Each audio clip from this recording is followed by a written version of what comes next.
Muy buenos días, muy buenas tardes y muy buenas noches. Bienvenidos a otro programa de Pura Virtud, Cine y Literatura. Hoy tenemos un programa verdaderamente especial, un programa que a mí me resulta ilusionante porque nos encontramos con una de las personas más válidas a la hora de hablar de la actualidad española, eh, desde una óptica, digamos, no convencional, ¿no? Desde la óptica desde la que no se habla en la mayoría de medios de comunicación.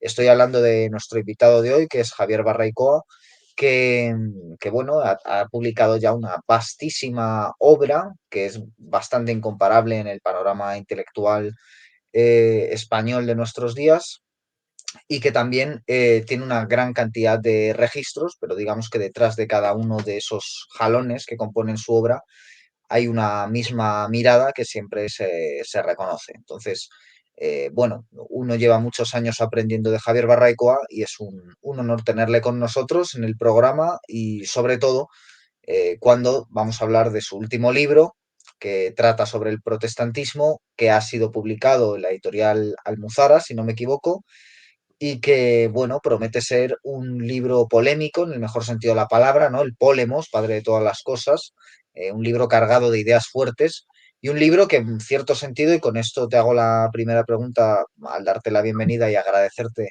públicamente que hayas venido al programa, la primera pregunta es sobre ese círculo intelectual personal que cierras después de tantos y tantos y tantos años hablando de protestantismo, ¿no? Desde tu tesis, si no me equivoco, como filósofo hasta ahora que has publicado este libro que yo creo que si los dioses se reúnen, si la fortuna lo quiere, puede ser un libro verdaderamente importante y que va a dar mucho que hablar, al nivel de Imperiofobia y de otros, yo creo.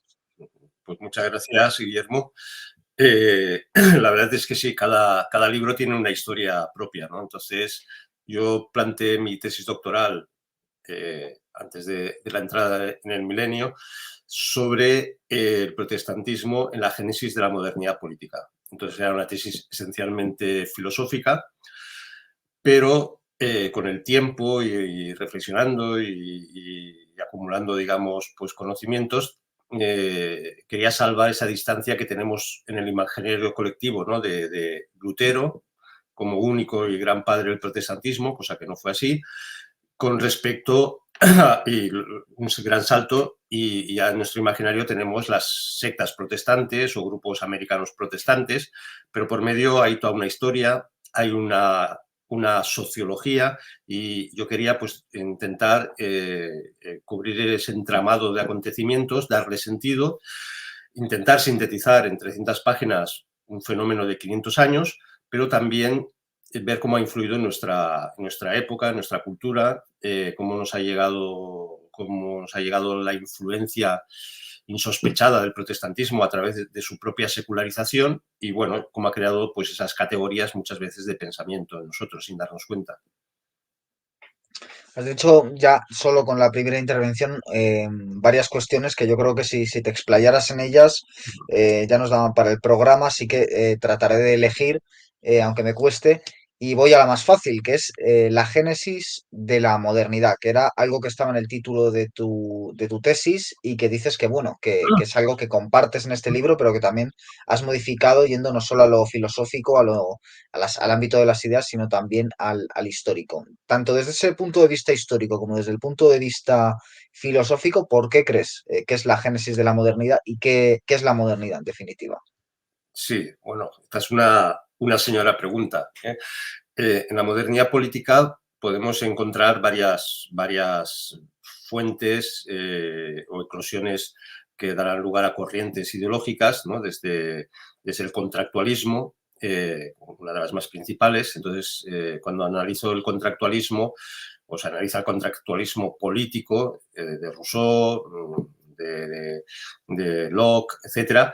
Vemos que, ojo, son personajes protestantes, Rousseau es un ginebrino ya secularizado, o Locke es un descendiente de los puritanos, donde ellos están manejando un concepto religioso que es el pacto o alianza que hace el pueblo escogido con Dios, y a partir de esa idea del pacto sale la ley para regir al pueblo, pues esta idea secularizada, que es una idea muy judaizante, pues aparece el concepto de contrato social, de pacto social, en el cual de un estado de naturaleza salen los hombres y ellos se constituyen ya como una especie de pueblo escogido, que eso es la democracia, una teocracia secularizada. Y esto lo vemos en Locke cuando define así el contrato social, como él en el fondo, en su psique, está pensando esos hombres en estado salvaje que no han llegado a la fase de civilización, son evidentemente pues los negros o los indígenas de América, porque, como bien sabemos, Locke defiende los derechos humanos prácticamente, es un defensor de los derechos humanos, pero él tenía acciones en una corporación de esclavos, esclavista, que llevaban esclavos a América, ¿no? Desde África. Entonces, esto ocurre lo mismo en Rousseau y esto es una forma de entender el contractualismo. Defiendo en el libro que el ateísmo, el anarquismo, el comunismo, ya lo encontramos como postura religiosa, incluso el ateísmo, en los disidentes del puritanismo, los disidentes de Cromwell. Cromwell era un radical puritano, pero que a su vez se encontró que tenía que contar con elementos más radicales, ¿no? Entonces estaban en su época los libelers, los niveladores, que ya defendían que toda la sociedad tenía que ser igual, no podía haber nadie que mandara sobre nadie, porque en el fondo estaba operando una idea del reino de Cristo. Cromwell decía que solamente podía haber un rey en Inglaterra que era Cristo. Entonces, en el reino de Cristo todos tenían que ser iguales y eso ya es un avance de lo que será el comunismo, ¿no? O un tipo de disidentes muy, muy, muy, los Diggers, que eran unos tipos que bien nunca se sabía lo que pensaban, pero sí que sabemos que ellos se sentían tan convencidos de que estaban entre los escogidos, el pueblo escogido, que podían renegar de Dios, blasfemar. Bueno, entonces encontramos ya actitudes profundamente de ateísmo, pero como una idea, insisto, religiosa, lo cual es algo pues fascinante, ¿no? O también encontramos que el pensamiento utópico que aparece en la modernidad es un pensamiento que aparece en ambientes protestantes como relajación de lo que se llamaría la tensión escatológica, ¿no? Eran movimientos milenaristas que estaban convencidos que Cristo iba a llegar, se dedicaban a hacer revoluciones, a sociales impresionantes, guerras de campesinos que azotaron toda Europa, pero cuando ya pasa todo ese momento de tensión y ya el reino de Cristo no ha aparecido, eso que esperaban ellos, de repente esa plenitud histórica la sacan de la historia y la ponen fuera del tiempo y es ahí donde empieza el pensamiento utópico, ¿no? Como una especie de lugar ideal donde, bueno, tampoco hay prisa por llegar a él, ¿no? Y de ahí aparece la idea del progreso, como articulamos, bajo qué leyes articulan la llegada a esa utopía. Bueno, y en fin, uno va analizando todo el pensamiento moderno y en el protestantismo están las claves.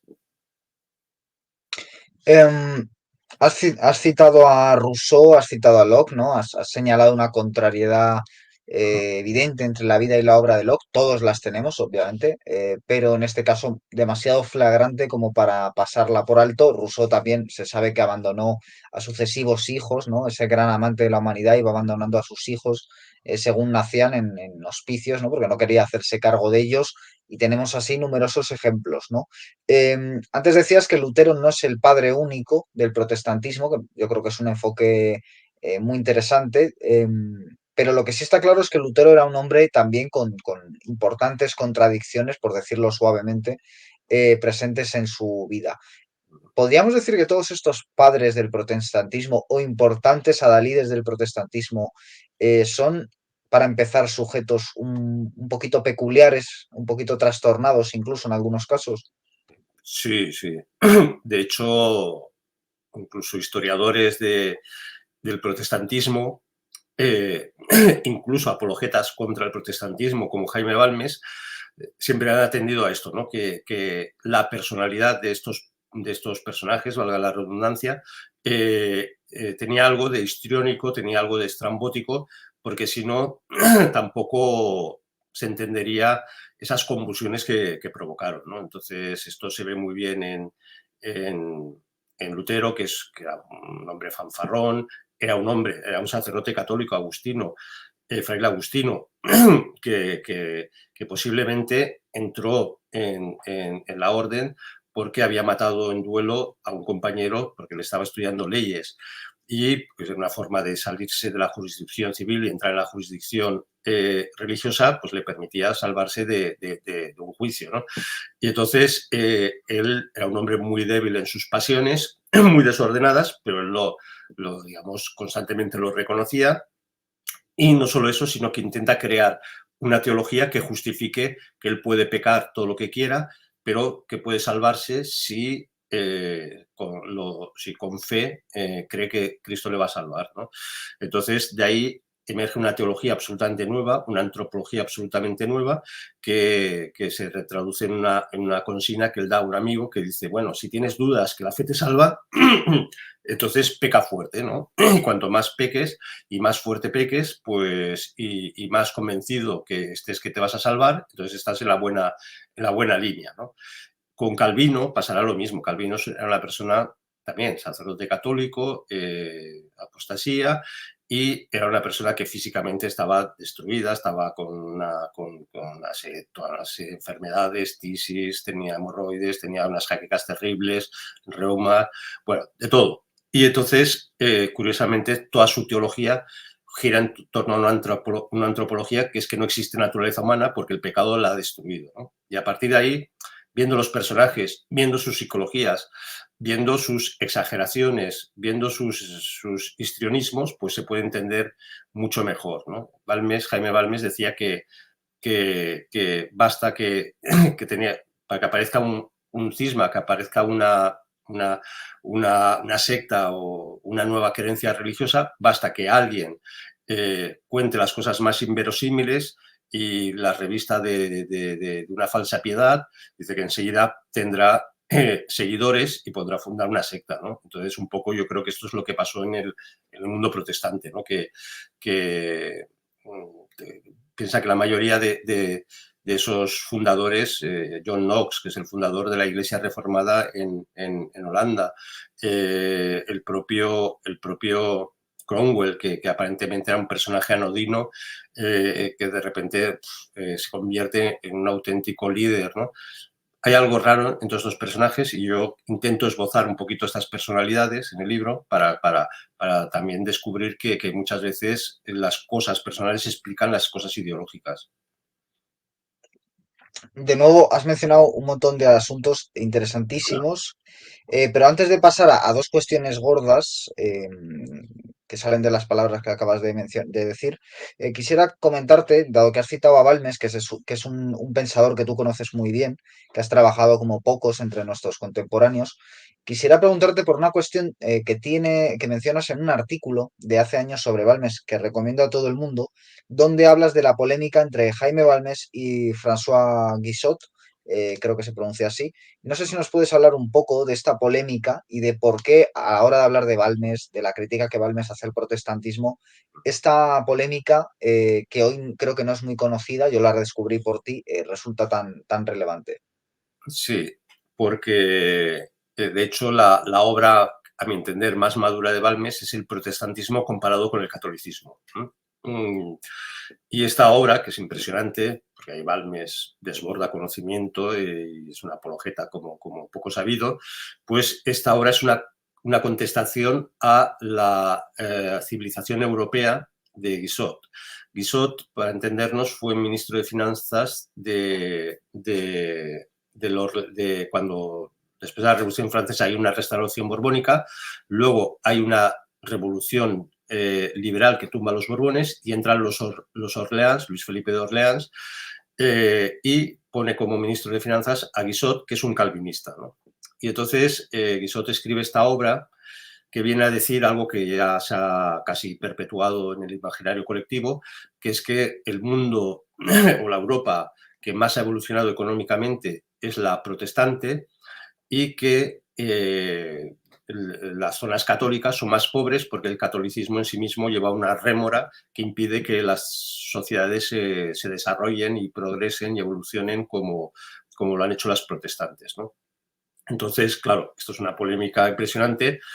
Primero porque si lo estudiamos a fondo, y es lo que hace Balmes y otros autores, descubriríamos bueno, donde triunfó el luteranismo, por ejemplo, tras las reformas luteranas, fueron países las zonas de Alemania, que se empobrecieron notabilísimamente. Todavía esto se vio ya en la Alemania del siglo XIX y principios del XX, como la Alemania prusiana, luterana, se empobrecía, era campesina y no conseguía desarrollar industria, y la zona más rica de la Alemania que nace a finales del último tercio del siglo XIX, que incorpora Baviera, esa es la zona industrial y esa es la zona rica, ¿no? Entonces, tendríamos muchos argumentos para decir que no es así, ¿no? Pero sobre todo, lo que hace Balmes es hacer una apología de cómo el cristianismo, la Iglesia Católica, civiliza poblaciones, todo un continente, la cristiandad, y cómo el luteranismo o el protestantismo en general va poco a poco eliminando la libertad que había traído el cristianismo. Entonces, esto lo aplica a la política y se ve muy bien. En el libro algo comento cómo por ejemplo, en el mundo protestante, gracias a Lutero, se elimina la teoría de la resistencia al poder tiránico, porque Lutero, igual que Enrique VIII, lo que van a defender es que el poder es inmediato, el inmediatismo, Dios ha concedido el poder a este príncipe o a este rey, y por tanto, como es voluntad de Dios, lo dice Lutero literalmente, aunque sea un tirano, aunque sea un asesino, aunque sea el peor de los hombres, tenemos que aceptar su tiranía como la voluntad de Dios. Con lo cual, a partir de ese momento, empieza a desaparecer dentro de las categorías político-religiosas de Occidente la resistencia al poder, que la neoscolástica, como Suárez, autores como Suárez o Francisco de Vitoria, rescatan todavía el pensamiento católico de resistencia al poder tiránico, precisamente para oponerse a estas nuevas categorías políticas que está imponiendo el protestantismo. Es muy interesante porque has trabajado mucho el tema del poder, de nuevo en tu tesis, en el libro que sacaste en Homo Legends, ¿no? Sobre el poder, se titula precisamente. Pero antes quisiera preguntarte por otra cuestión que acabas de mencionar, que es la de la economía, ¿no? Cómo la economía es muchas veces el pretexto por el que se cuelan el protestantismo, la masonería, y quisiera un poco que nos hablaras de esa relación que hay entre el pensamiento económico y la aparición del pensamiento protestante, la aparición de precisamente la masonería, etcétera. Es decir, cómo todas estas escisiones del catolicismo, digamos, se amparan en la economía para disolver y para tratar de imponer. Bueno, este tema que planteas se podría abordar de muchos sitios, desde muchas perspectivas, ¿no? Entonces, yo siempre recomiendo revisar la tesis de Max Weber, que según Max Weber es el calvinismo el propulsor del capitalismo tal como lo conocemos, porque predica el calvinismo un principio de predestinación a la salvación o a la condenación. El hombre no es libre, según Calvino, no podemos decidir o cooperar a nuestra salvación y por tanto Dios nos ha predestinado o a salvarnos o a condenarnos. Y entonces esto llevaría, según Max Weber, a que el calvinismo, que se extiende en Europa, especialmente por las zonas de Holanda, las Provincias Unidas, las zonas de flamencas, esto lleva, según Max Weber, a la idea de que ahí buscaban signos de estar entre los predestinados, y un signo sería el triunfo económico y buscar riquezas. Bueno, esto es una tesis que creo que en parte es verdadera, pero hay que reconsiderarla porque Werner Sombart tiene una obra muy interesante que es Los judíos y la vida económica, y él descubre que todo el apogeo económico de esos países calvinistas estuvieron precedidos por la llegada de judíos y toda su capacidad financiera, que habían sido expulsados previamente de España en época de los reyes católicos de España y también de Portugal. Fueron expulsados y todos se van hacia el norte de Europa, y entonces es ahí donde se puede entender muy bien esa conjunción entre el mundo judío y el mundo calvinista, que curiosamente, cuando estalla la revolución puritana en Inglaterra y Cromwell degüella a Carlos I, y eso lleva a una serie de guerras civiles que arruinan absolutamente a Inglaterra, levanta una ley que prohibía que los judíos pisaran Inglaterra.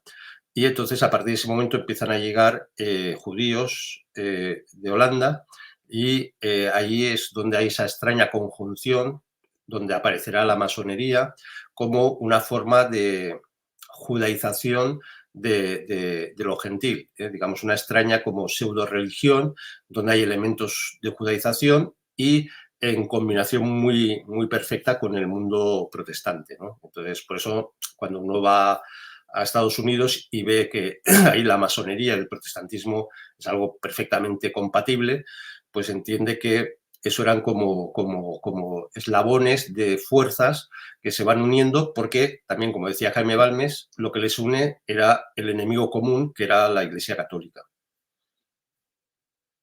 En ese sentido, quisiera, bueno, primero recomendar un libro de Sombart que has citado, al autor, quiero decir, que es El socialismo alemán, que ha sido, tiene esta traducción reciente de Fides Ediciones, que es un libro interesantísimo y me ha alegrado mucho que cites a este pensador, porque Weber es más conocido, pero a Sombart a día de hoy yo creo que no lo conoce ya ni su madre, ¿no? Entonces está muy bien que lo hayas citado. Y quisiera preguntarte por la cuestión de la talasocracia, ¿no? Digamos, de la ramificación geopolítica del protestantismo. No estoy con esto dando por hecho que ya hayamos pasado qué es el protestantismo y cómo funciona, pero sí para entender quizás un poco hasta qué punto todos los asuntos, digamos, teológicos, metapolíticos y geopolíticos están imbuidos a día de hoy eh, por el hecho de que el protestantismo haya triunfado en la modernidad en muchos sentidos. Bueno, para eso tenemos que partir de una idea clave, creo, que es que lo que hace Lutero, o sea, teológicamente yo creo que Calvino es mucho más potente. Calvino genera, digamos, una disidencia teológico-intelectual mucho más fuerte, pero lo que hace Lutero y la importancia de Lutero para entender luego el mundo actual es que se acoge, se deja proteger por los príncipes alemanes, y eso va a ser una cuña que poco a poco va a ir ya rompiendo definitivamente lo que es el Sacro Imperio Romano-Germánico, ¿no? Y esa unidad política, no homogénea, porque era muy, muy heterogéneo todo el imperio, pero que incluía pues, los reinos de Bohemia, incluían partes de lo que hoy sería Suiza, incluían las cornisas nórdicas de Europa, etcétera. Cuando poco a poco se va rompiendo el Sacro Imperio Romano-Germánico, y esto ya eclosionará con la Guerra de los 30 años. La Guerra de los 30 años, que es una guerra de religión, al final lo que va a preparar es la futura Europa de las naciones, pero entendidas las naciones como definidas única y exclusivamente por el Estado-nación, ¿no? Entonces, lo que empieza como guerras de religión, luego serán guerras de fronteras, guerras de poderes, guerras de nacionalismo, guerras, claro. ¿Y cómo se define el nacionalismo? Pues al final los germánicos lo van a definir. Ahí tienes a Fichte y tienes a todo el pensamiento romántico decimonónico, pues por la lengua, ¿no? Entonces, todo lo que se atañe a la lengua germánica o alemana, bueno, Fichte lo distinguía bastante bien lo que era el alemán de las lenguas germánicas, pero bueno, eso es lo que es una nación, ¿no? Entonces, a partir de ahí, la geopolítica actual es heredera de los conflictos de la geopolítica del siglo XVII. Esto es evidente. Incluso Francia se ve muy bien. Francia, lo expongo en el libro y le dedico un apartado. Francia, siendo católica, Francia tiene un interés de ser una potencia dominante en Europa y apoya en la guerra de los 30 años a los suecos, apoya a luteranos, pacta con Francisco II, con Solimán el Magnífico, bueno, aplaude el intento de invasión que llega hasta Viena de los otomanos.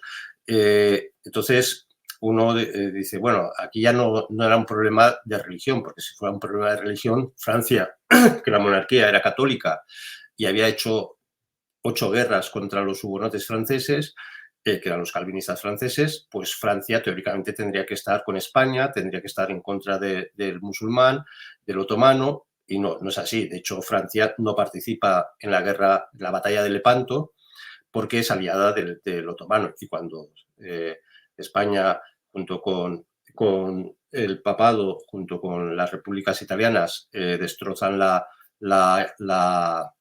armada otomana, Francia la paga con empréstitos la restauración de la armada otomana, o sea, es una locura, ¿no?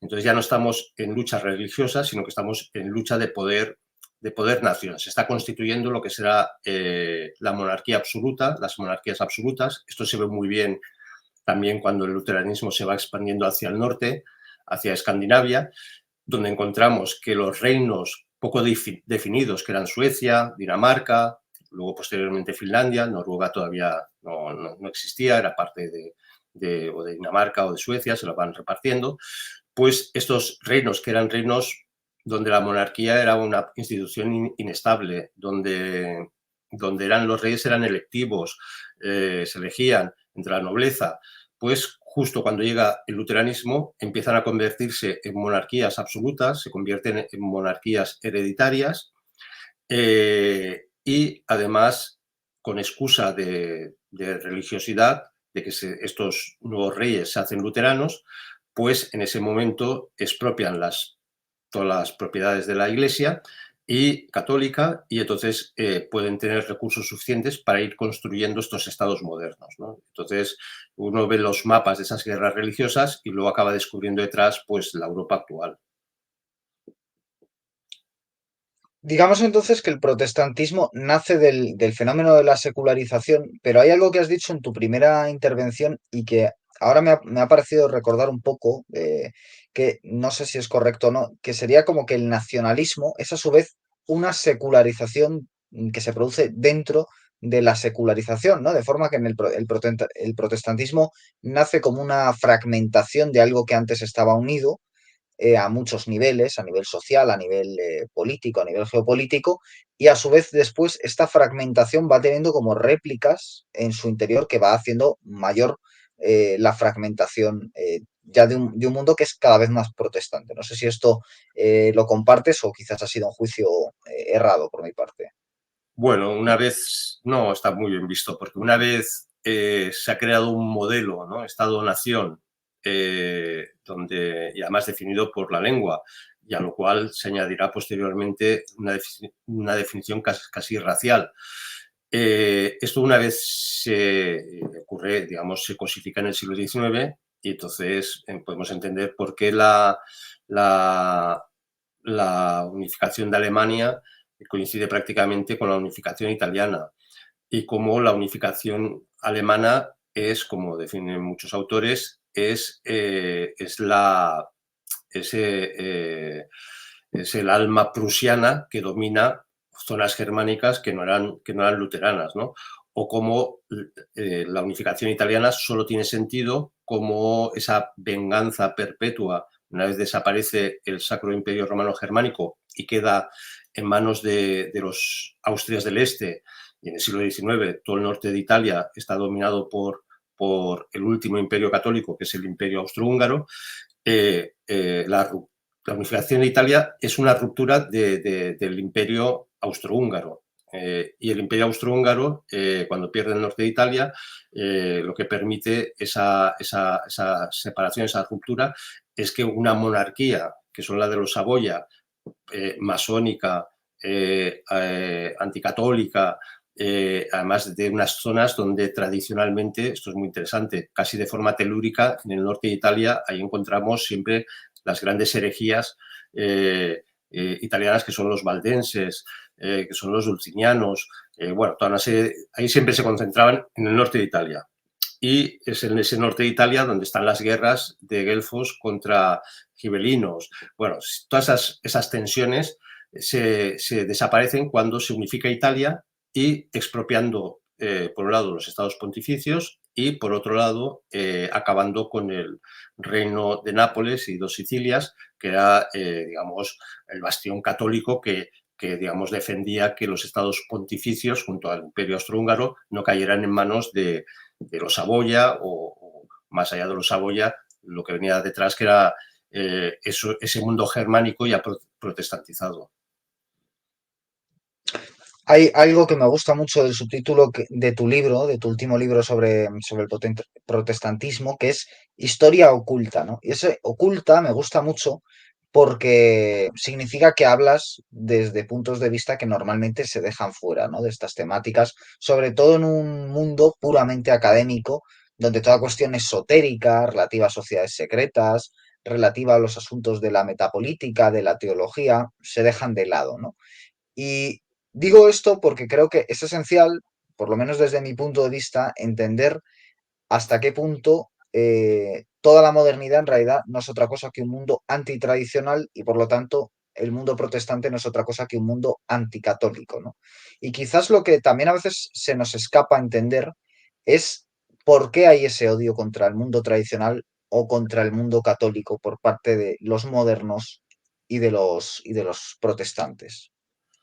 Bueno, porque, porque al final muchas veces cuando se odia algo, se odia aquello que estando, tendiendo que estar en nosotros, lo hemos despreciado, ¿no? Entonces, eh, claro, la cristiandad, es la base estructural, política, histórica, espiritual de lo que ahora tendríamos que ser, ¿no? Pero una vez se producen todas estas rupturas y después la Revolución Francesa, después de la Revolución Protestante, pues evidentemente uno tiene que odiar lo que ha sido, ¿no? Y esto yo creo que es un poco la psique colectiva europea, es lo que está ocurriendo.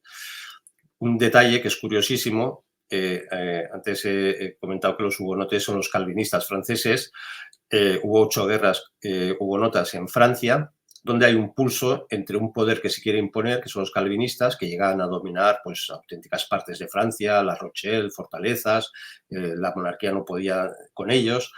Bueno, hay unas guerras terribles, pero ojo, la monarquía francesa, que es muy peculiar, utilizaba a los hugonotes cuando quería para que represaliaran las zonas fronterizas con España, fuera en la Gascuña, fuera en el Rosellón, fuera en la Cerdaña, y esas zonas que a veces por guerras quedaban en zonas francesas, zonas que eran, poblaciones que eran muy hispanas, profundamente hispanas, hablaban euskera o hablaban catalán, pero eran profundamente hispanas, entonces la monarquía francesa utilizaba los hugonotes para sembrar el terror en esas zonas, ¿no? Pero hay un momento cuando ya Luis XIV emerge como el rey Sol y ya se empieza a ver esa monarquía absoluta, los hugonotes ya no les sirven y quedan agotados, prácticamente quedan exterminados. Pero cuando llega la Revolución Francesa, 100 años después, es muy curioso. La Revolución Francesa es claramente una revolución anticatólica, profundamente anticatólica, que quiere someter a la Iglesia al poder político y los curas que no juren la Constitución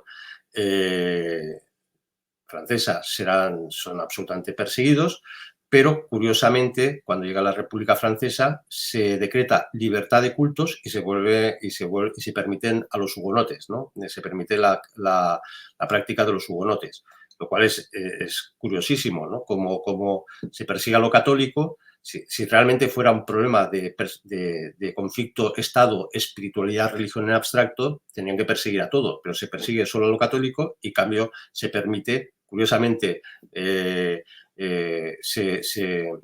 como diríamos, se protegen a los judíos, se hace una legislación especial de protección de los judíos y se permite la vuelta de los hugonotes.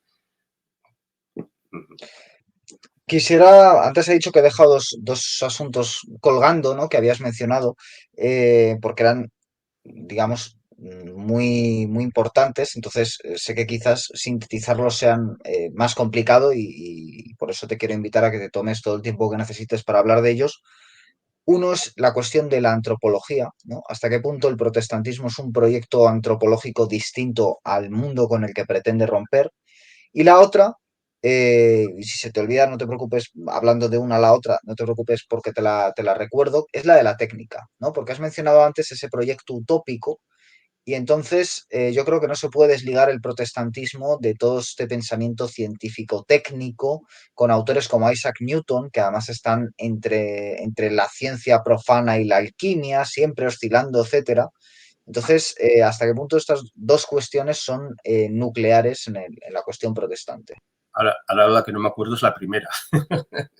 La antropología Interesante. protestante, ¿no? Vale. Contra la antropología tradicional o Sí, católica. sí. Yo creo que si el protestantismo es una revolución, está en esta antropología, aparte de teología, filosofía, pero la antropología que propone es verdad. En la antropología católica, el hombre ha quedado dañado por el pecado original, pero no ha perdido la libertad. Está dañada, sí, pero no perdida, ¿no? Entonces el hombre puede cooperar a su salvación a través de la libertad. Por eso contra Lutero se decía salva la fe y las obras, porque las obras son demostración de esa cooperación, de esa acción humana, de esa praxis, buscando la salvación. En cambio, Lutero, por un lado, y lo señaló varias veces en el libro, Lutero aboca al creyente a la subjetividad y a la soledad, que esto es tremendo y esto llega hasta nuestra época, ¿no? ¿Por qué? Porque el hombre solo con la fe ya se salva, pero solo él puede interpretar o es válida cualquier interpretación subjetiva de la Biblia. Entonces, las claves o códigos de salvación son plenamente subjetivos, pero ya no depende de una tradición, no depende en absoluto de una iglesia, no depende de unos sacramentos. Es el hombre que se encuentra, como dice el propio Max Weber, se encuentra solo, ¿no? Sola fides, sola escritura, es la soledad, ¿no? Esto por un lado. Que además, curiosamente, todavía hoy en día, aunque el mundo católico está muy secularizado y el protestante también, pero esas fronteras entre el mundo protestante y católico se nota sobre todo, por ejemplo, en los suicidios, ¿no? En los países de tradición protestante, las tasas de suicidios siempre son más altas que en los países de tradición católica, aunque la práctica religiosa haya descendido muchísimo, ¿no? La antropología de Calvino es tremenda, es peor todavía que la de Lutero, porque Lutero admite ciertas podríamos decir, aún se duda sobre la libertad, pero hay una confusión en la antropología de Lutero, ¿no? Porque él escribe a Erasmo de Rotterdam, se carteaban y decía, no, esto de las indulgencias, bueno, esto a mí me importa muy poco.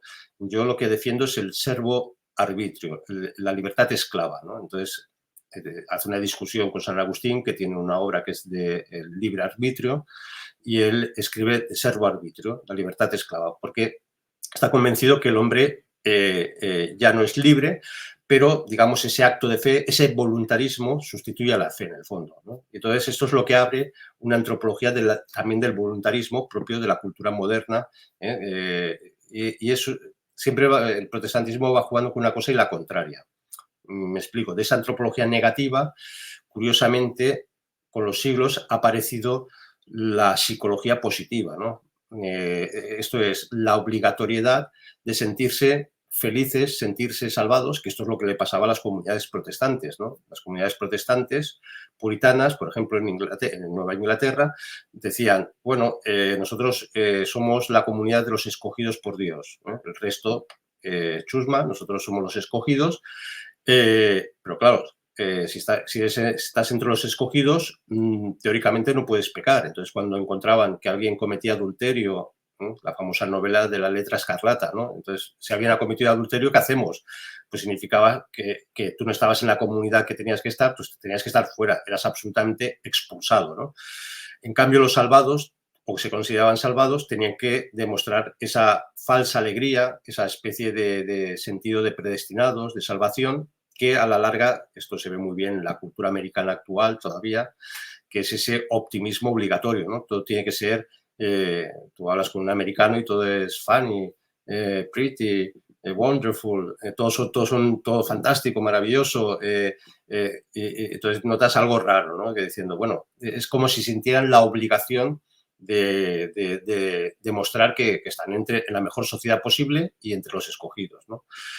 En Calvino pasa algo parecido. En Calvino, como he dicho, él y más grave todavía, él niega absolutamente ya cualquier forma de libertad y por tanto la salvación es algo que no depende de ti y eso generaba esa, digamos, necesidad de demostrar como fuera, también es un voluntarismo, que estamos entre la sociedad de los escogidos y por eso Calvino crea una teocracia en Ginebra que consiste en desde quemar libros hasta impedir prohibir la prostitución, prohibir las tabernas, había una policía religiosa, porque se va creando poco a poco esa doblez propia del mundo protestante, que es en tu interior tú vas a sufrir el tormento, que no sabes qué pasa con tu existencia, no sabes qué pasa con tu vida, con tu alma, con tu destino, pero en el exterior tienes que cumplir con las normas, tienes que demostrar una felicidad, etcétera, ¿no? Es una doblez que insisto, ha llegado hasta nuestros días y se puede percibir, incluso es muy interesante ver las películas, ¿no? Bergman, por ejemplo, el cine de Bergman es tremendo porque su padre era un luterano, un pastor luterano de estos opresivos, lo reconoce, lo escribe, que estaba atormentado por la figura de su padre, y entonces todas las películas o muchas de las películas de Bergman siempre sale esa duplicidad, ¿no? Creer, dudas de fe absolutas, angustias personales, miedo a la muerte, no saber lo que hay después, pero como sea, mantener una forma exterior, digamos, de corrección, ¿no? Esto por un lado. Luego lo de la técnica es muy interesante porque también lo trato en el libro, como el protestantismo, es verdad, desarrolla mucho el mundo anglosajón las técnicas, más que la ciencia, yo creo que es la técnica. La Royal Society, que empieza a desarrollarse a partir de, sobre todo ya en el siglo XVIII, pero ya está ahí en el siglo XVII, ya está ahí contenida. La Royal Society tiene una característica, algo de mistérico, también de sociedad secreta. La Royal Society es, digamos, aquella institución que se funda en Inglaterra para desarrollar las ciencias. ¿Y por qué tiene algo de mistérico? Primero porque ya lo encontramos en New Atlantis de Bacon, de Francis Bacon, es una pequeña utopía, ¿no? Nueva Atlántida, donde curiosamente hay una sociedad de sabios, y eso ya es la prefiguración de lo que será la Royal Society, donde esos sabios ya están imaginando submarinos, están imaginando aviones, están imaginando teléfono, baffles, cajas que resuenan, bueno, una cosa asombrosa para la época, ¿no? Pero ya sobre todo en el siglo XIX encontramos una cosa muy apasionante, que en este pozo protestante hay la conciencia, ellos tienen la conciencia de que la técnica tiene que servir para algo, y es para autorredimirse el hombre de la caída del pecado original. Entonces, el pecado original nos ha quitado los dones preternaturales, donde el hombre tendría todos los conocimientos, Adán en el paraíso, tendría capacidades increíbles. Entonces, ahora que hemos pecado, pues a través de la ciencia Dios nos va a ayudar a redimirnos, que para ellos redimirse significa recuperar esos dones que se han perdido, ¿no? Y esto tenían conciencia, y en el libro recojo muchos de estos sabios, desde Maxwell, los fundadores de la química, de la aviación incluso. Es muy curioso como algunos protestantes, incluso los hermanos Wright posteriormente, están deseando y sueñan con subir a los cielos, pero no porque les dé por volar, como pensaban algunos en el mundo griego, sino porque todavía es esa aspiración de que Cristo está en el cielo, Cristo tiene que venir, y si no viene, pues seremos nosotros los que subiremos, ¿no? Entonces ya empiezan a pensar cómo ir a la luna y de ahí llegar hasta... Y esto está escrito, ¿eh?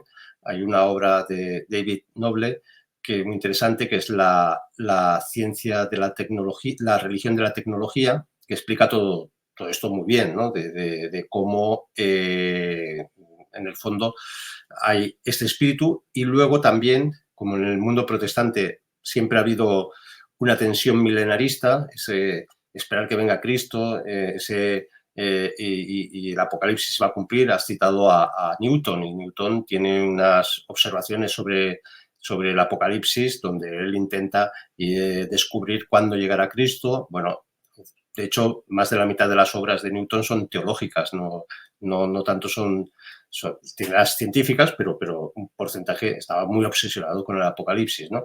Y entonces, como en el Apocalipsis se establece o se nos revela que habrá antes de la venida de Cristo el Armagedón, la batalla final, ¿no? El desarrollo de la técnica militar para esos protestantes estaban pensando en esa confrontación entre los escogidos y las fuerzas del mal, ¿no?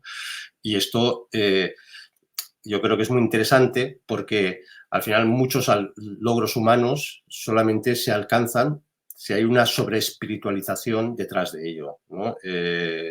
Porque si no, la propia naturaleza humana, por las cosas materiales, más bien decae y el interés se apaga.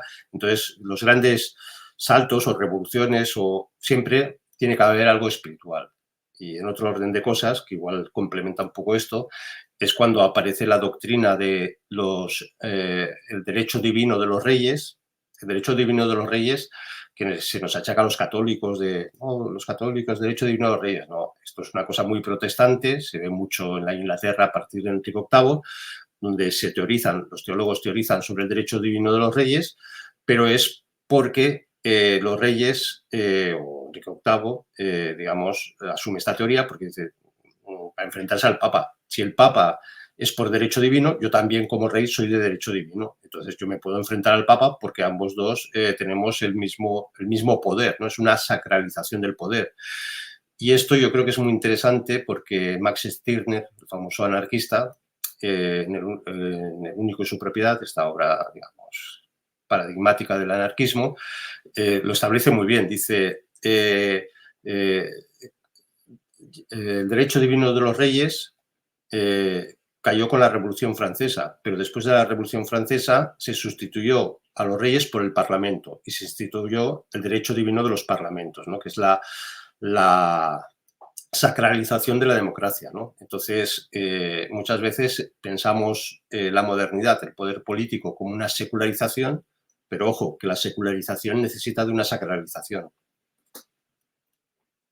Bueno, eso es interesantísimo porque acabas de explicar toda la cuestión de la teología política, tal y como está ahora mismo constituida, de un plumazo, ¿no? Me encantaría preguntarte por eso, pero por no irnos de tiempo, quiero preguntarte en último término por el final, por el milenarismo, por la obsesión a la que acabas de aludir, milenarista, ya no solo de personajes que tienen una enorme categoría intelectual, más allá de lo que se pueda decir de ellos como Newton, a, digamos, la versión más pobre intelectualmente, que sería risible si no fuera al mismo tiempo trágica, que es el milenarismo ya primero de las sociedades modernas y luego ya de esas sectas protestantes que, por ejemplo, están en Estados Unidos. No hay más que pensar en el reverendo Jones y otros casos similares, ¿no? Que acaban llevando a suicidios colectivos, a pánico, etcétera. Es decir, cómo en ese mejor de los mundos posibles, cómo en ese mundo utópico hacia el que tienden los protestantes, al final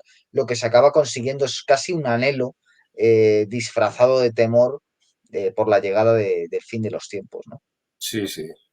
Esto es muy interesante porque es verdad que en el catolicismo se admite algunas posturas de milenarismo mitigado que se llama. Esto es, hay que reconocer, el católico, los cristianos esperan la segunda venida. Esto es así, ¿no? Y ha sido así desde el principio, con mayor intensidad en unas épocas o con otras.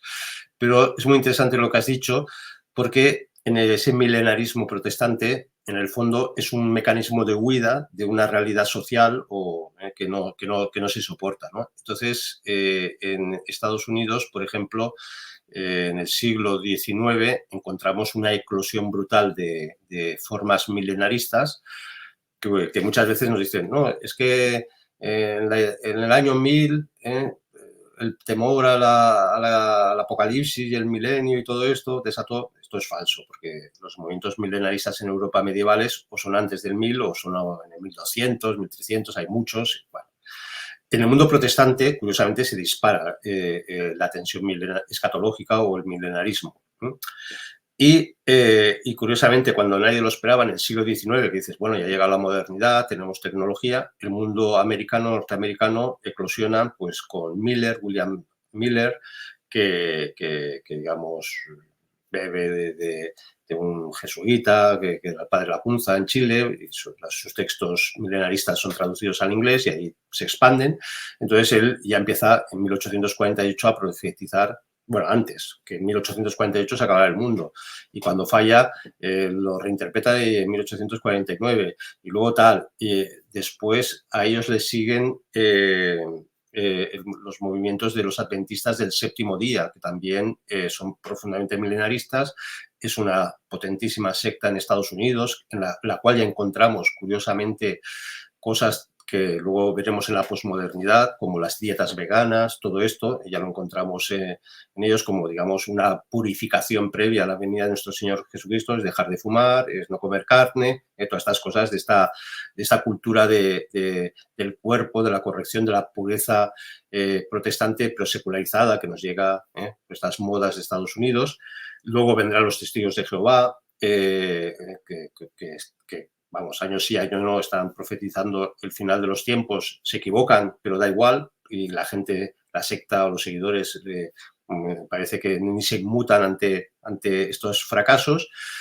Y esto solo se explica, digamos, ante la evidencia de que el profeta ha fracasado tantas veces, pero le seguimos, solo se explica porque, lo que has dicho, una huida de este mundo.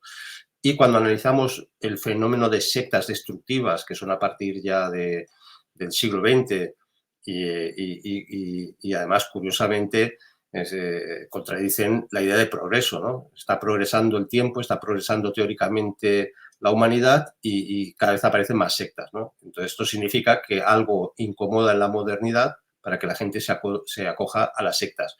Y en el libro recojo también en un epígrafe, a modo de ejemplo, pues las sectas estas destructivas, donde siempre, siempre, siempre está latente el tema milenarista, ¿no?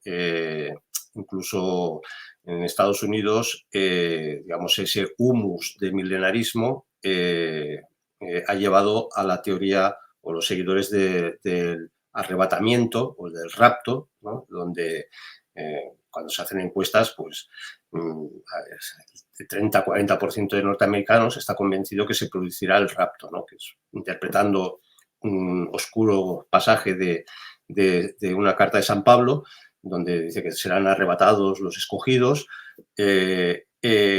Bueno, ellos interpretan que va a venir el Armagedón, va a venir el final de los tiempos. De hecho, muchos americanos interpretan siempre en el siglo XX y actualmente que el conflicto con Rusia sigue siendo el mal, ¿no? Y entonces ese conflicto es el Armagedón, es la batalla final, que hay que vencerla, porque en el fondo el reino de Cristo no deja de ser la democracia americana, y a partir de ahí, bueno, este fenómeno, el arrebatamiento, pues están convencidos que Cristo les arrebatará y entonces vendrá el Armagedón, vendrá una gran guerra nuclear y a partir de ahí Cristo ya reinará. Bueno, esto, digamos, ya es parte de la psique colectiva de este tipo de cultura y sociedades que ha impregnado, digamos, nos ha impregnado tanto, incluso a los católicos y curiosamente a través, por ejemplo, del cine.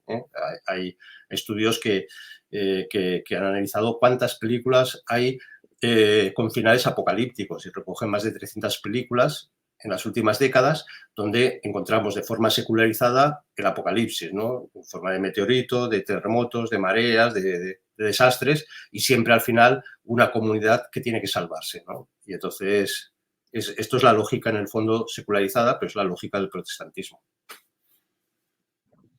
Pues Javier Barraicoa, muchas gracias por haber venido al programa. Como digo, un honor. He disfrutado muchísimo de la charla, sobre todo sabiendo que de cada tema podrías haber hablado mucho más, pero bueno, la idea era sintetizarlo, presentarlo y al que quiera saber más, ahí está tu último libro publicado. Te deseamos muchísima suerte con él. Protestantismo, Historia Oculta, Almuzara, recién salidito del horno y listo para que la gente lo lea y, bueno, pues para los que no queremos un mundo protestante, coger y decir, bueno, léase usted este libro, al pesado de turno que venga a tocar las narices, documentate, hijo, fórmate un poco, léete este libro y luego ya hablamos si quieres, ¿no?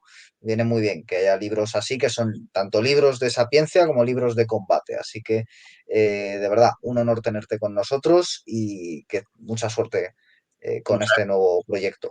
muchas gracias, Guillermo. Bueno, pues volveremos pronto con más programas en Pura Virtud, Cine y Literatura. Hasta pronto.